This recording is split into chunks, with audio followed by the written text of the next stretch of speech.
Okay, you're good to speak. Hi, everybody. I'm Rebecca Rich on the brand growth team. So this is the brand activation group conversation. The subject we decided to talk about today was kind of the anatomy of a message, to bring together the various different types of messages that people see, talk about them at a high level, and then I gave a quick introduction about how our team intends to speak to various different groups on these messages.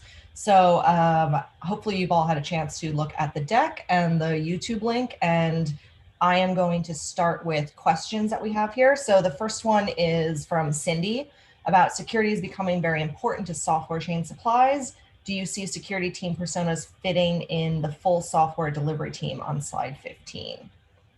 Is there anything else you want to add to that, Cindy, before I answer that question? No, I was just going to start with thank you for the video that you did. It was very good. And just wanted to get your perspective on the security persona. Yeah, so for me, I think we need to do a bit more work internally on what this larger team looks like. So I think it's one of those things that we need to explore. I really appreciate you adding security team personas on there because from my perspective, it's something that I thought we already were including in kind of this core team, but is that not what you understand right now? Or do you think that we should be expanding that to a few more personas within security teams? It'd be great if it were in the core team, but the wording that you have on the slide is that that's just app dev. That's Yeah. why I'm asking where it belongs or where Yeah. you see it belonging. Yeah. So I think that for me, I'm still trying to understand the way that we put those personas in places. And when we talk about personas from not, if they're not personas the way the product marketing team thinks of them, but when I think of kind of an audience from a brand perspective, I think of them as a wider swath. So I would say kind of like when I want to talk about end users, or operational size leaders or C-level executives. Because for me, we really focus on that awareness level and we want to get the largest awareness grasp that we possibly can. And then as it goes down the funnel, that's when it gets a little bit more targeted. Yeah, I think from an awareness standpoint, though, there's so many people that still think of us as either just version control or still confuse us with GitHub. Mm-hmm. We have some catching up to do in the security space, and the security persona is usually the funder of the delta between premium and ultimate. So it seems like we may need to over rotate a little bit on the security awareness side, Mm-hmm. just to be seen for the breadth of scope that we actually offer. Okay. And how do you feel about, this is a good conversation piece for us, is how do you feel about the understanding in that space from DevOps to like a DevOps platform? So what traditionally is referred to as a terminology of like DevOps, which can fit a lot of different things in there. If you were talking to somebody in those personas, do they understand the difference between those two things? No, I think if you look at what our competitors use, as there's a lot of them using the word platform for anything from one tiny little security scanner saying they're a platform to JFrog saying they're a platform for DevOps. Everybody's using the word platform. And so I don't feel like platform differentiates us enough because there's so many different uses of it. And I've done some research around DevSecOps, and that's kind of in the same boat. Everybody wants to use the term DevSecOps, whether they are only doing a little piece of it or a bigger scope. I just feel like we need a little bit more work around that differentiation. Okay, so in your perspective, is it work around the differentiation of what we mean by platform and owning that, or is it just not using the phrase platform because it's too overused and muddled right now? You could go either way. I mean, educating the market on what we mean by it is a little bit of an uphill battle, Mm-hmm. but I'm not sure that there's a better word, honestly. Yeah, that's kind of the conversations that we have also. Yeah. But helping people understand that we're SCMCI and security, I think, is very important, because I still go into meetings and even press interviews where people confuse us with GitHub, or either from this scope that they think that we do, or just terminology. I think we just may need to be very bold. Yeah, so I think something for us and our group that we talk about a lot is that we need to have awareness. When you talk about awareness at a brand level, you talk about like just literally, do they know who we are? And then I think for us, it's also important for brand perceptions. And so one of the ones that we are going to be tracking very shortly with our tracker is we are a complete DevOps solution, and a few other ones to see how people are reacting to those perceptions and get a little bit more data on whether what we think is happening is actually true, throughout our various different respondents. So the brand tracker that's going to go live soon is going to be US based, and then UK, Ireland for that region. So that's how we're starting, and we can add on countries as we go to see how those work as well. That sounds great. Have some data behind it. That's awesome. Yeah, exactly. So that should roll out in August, and then we'll have good data by the end of the year, probably, for the first report. To the next question. Oh, sorry. Is there anything else, Cindy? No, thank you for the conversation. Appreciate it. You're welcome. Jessica, do you want to verbalize your comment? Sure. So I really appreciate on slide 10 how you call out this sort of challenge that I'm working on right now, which is that we have an awareness audience, and they may be aware of GitLab. And in the case of All Remote, they're aware that GitLab is a remote company. Do we know if they know anything about DevOps? Are they interested in DevOps? We don't really know the answer to that question. And so your call out is that we need to maybe introduce them to DevOps. And I think that that's part of the funnel strategy, is identifying who's actually interested in it, and then can we start moving them toward the product. I'm curious if that's something that you might be working on, is messaging for how to introduce DevOps to audiences, or is it something that we should work on together?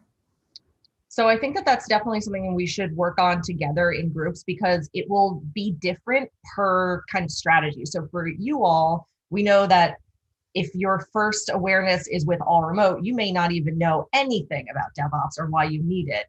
Whereas some of the other things that we're doing that are a little bit more specific, we would want to go with an audience that we know likely has a very invested interest in a DevOps platform.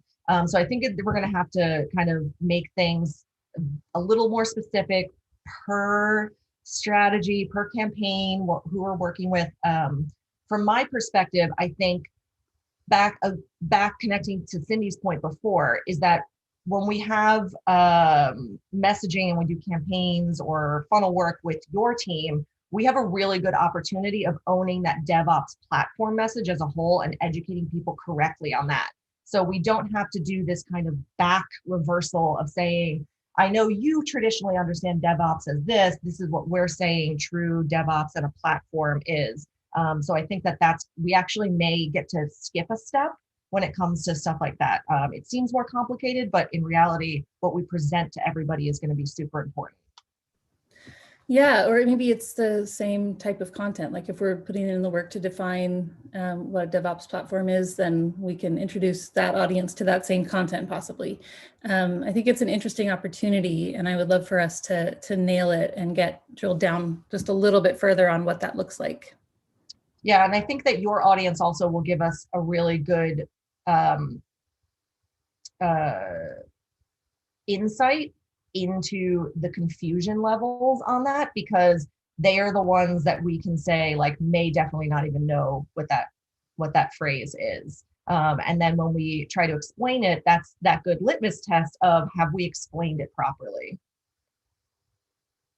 Like what's the good old expression of trying to explain what a chair is to an alien? Yeah. Awesome. Thank you. Appreciate it.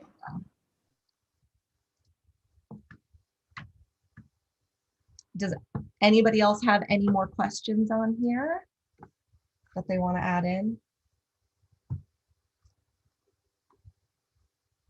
Is there anything specifically you guys want me to deep dive into, or give a bit, I can give my personal perspective. We can give some background, some case study information, stuff like that. Or if anybody wants to ask kind of about the overall stuff that we're going to be working on in the future, I'm happy to answer that as well.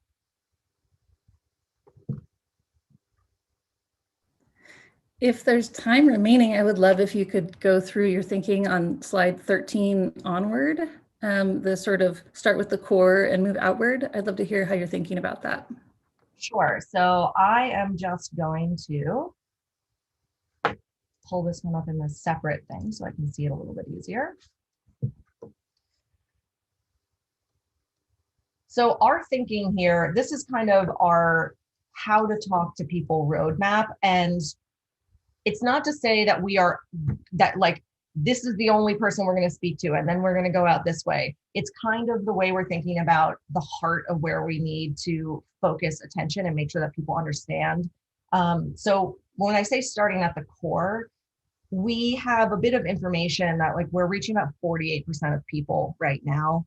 And we want to make sure that we expand that. And the reason it's super important for us to reach this core audience is we have a number of data points that show us that business decisions are influenced by these, I'm going to call them end users just from my perspective, but that might not be a correct term in a lot of people's areas of expertise. But so these people have a big say in what they want to use for these tools, and they know the specifics of them. So if you were to go into an executive buyer's office and they say, you know, GitLab just pitched me this DevOps platform, why should we use it?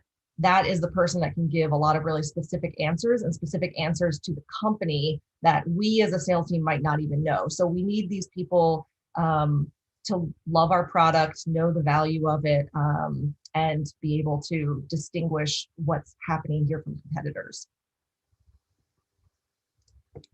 And then when I have the next part out is operation leaders. So again, we want to make sure that we're talking to these people, and the way we speak to them is going to be a bit different than with our end users. The next part here, I think we have operational leaders in our thought process already for strategy for GitLab. But the thing that I want to focus on is slide 15 for this full software delivery team. And from our perspective, and I said in the meeting, is when we think of a full software delivery team in brand growth, we are thinking of people that are on the edges also that may not be considered on a software delivery team. And a good example of this is when working with UX or UI designers, previously they may not have been that integrated into that software delivery cycle. But when you get into really complicated types of products, and like a good example is the AR, MR, VR space, they are becoming more integrated into those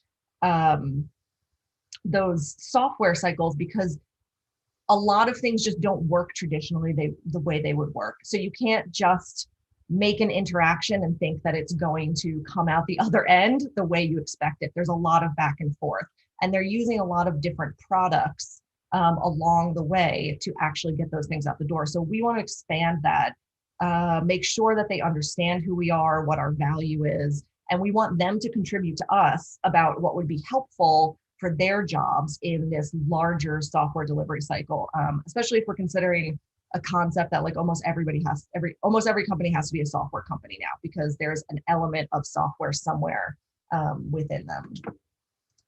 And then finally, C-suite and executives. So leading the way here. So this is a lot of stuff, especially Jessica, this is stuff I think that you guys are really pivotal for, is that kind of thought influencer category space where it's important that our name is out there as somebody that is a thought leader, whether it's in the DevOps space or in all remote. The larger brand concept of what our company is doing is really important, because a C-level executive might want to have a vision of what our company is, what our company will bring, and the vision of what their company is going to get for it, not specific tools at the end of the day. So the way we speak to those people is going to be very, very different. And a lot of that is that like visionary future looking space that we have.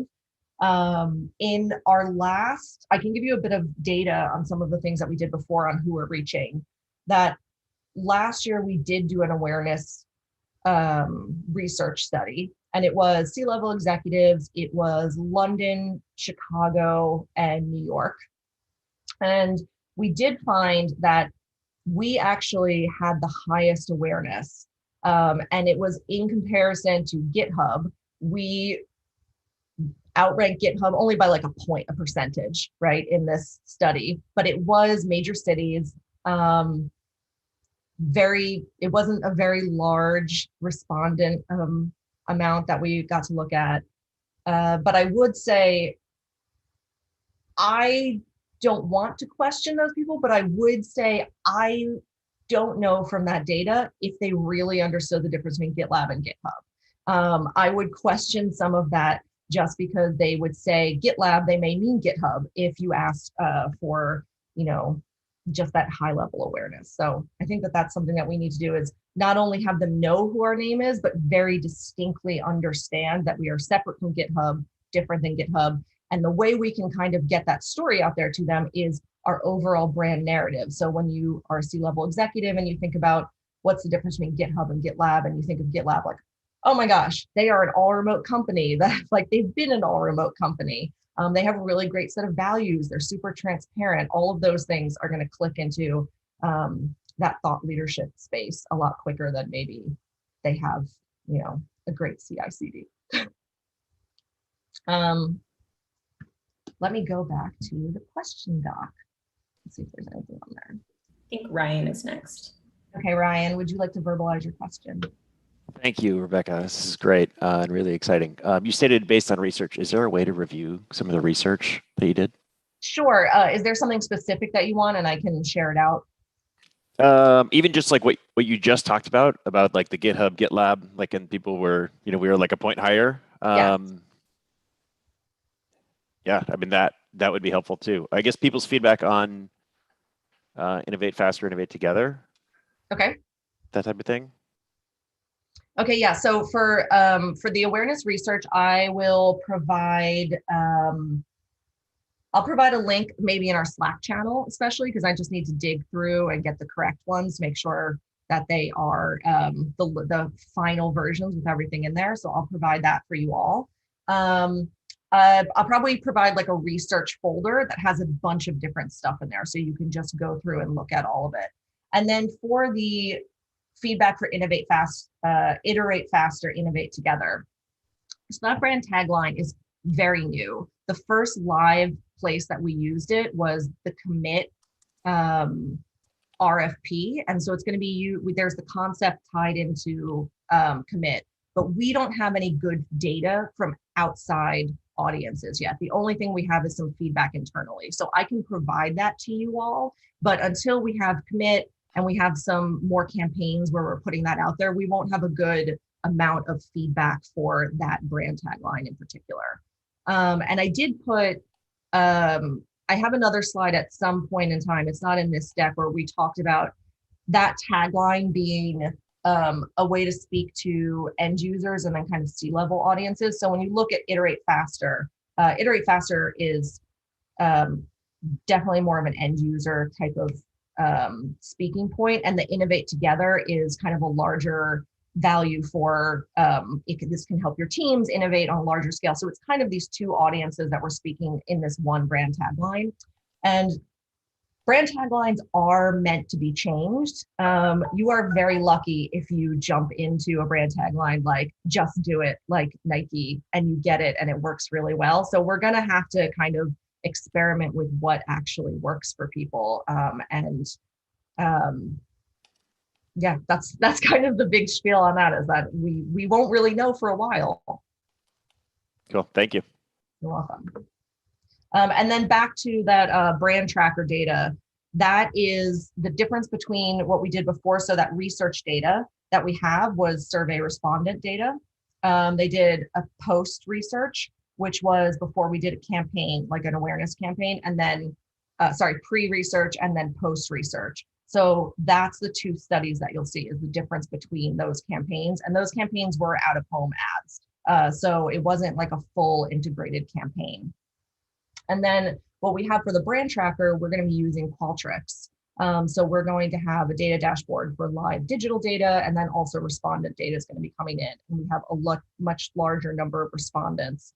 And then it's respondents throughout the United States, not just in particular cities, whereas the other one was just targeted at the cities that we did the out-of-home ads in. Cool. Anybody else have any other questions, or want to get into any of these previous questions a little bit more?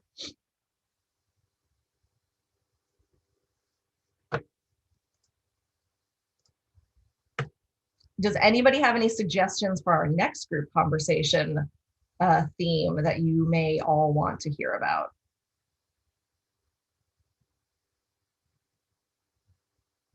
Okay, best bagel city it is.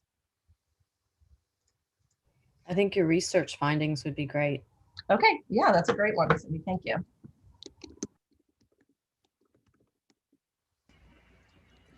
All right, if there's no other questions, we will wrap up a few minutes early. Well, thank you, everybody.